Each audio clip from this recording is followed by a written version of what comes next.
Installing application over Wi-Fi. So the first thing you need to do is to connect your phone through USB. I already explained in the video. You can check that video link in the top right corner. Then the second step, you need to install Wi-Fi ADB plugin. So first you need to go to Files, then Settings. In the plugin section, write Wi-Fi.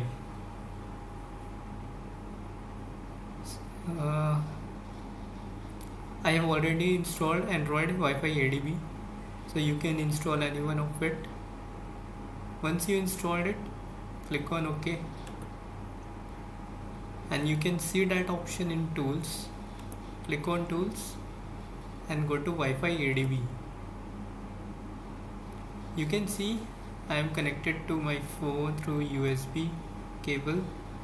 So since it is connected via USB, it's showing me USB. To connect it via Wi-Fi, click on Connect.